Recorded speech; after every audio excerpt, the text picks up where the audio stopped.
our daily devotion for January 9th. And Jesus went on with his disciples to the villages of Caesarea Philippi. And on the way he asked his disciples, "Who do people say that I am?" Mark chapter 8, verse 27.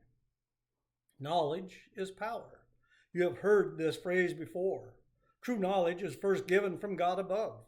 That knowledge manifests itself in the knowledge that there is one greater than yourself, through whom you were created.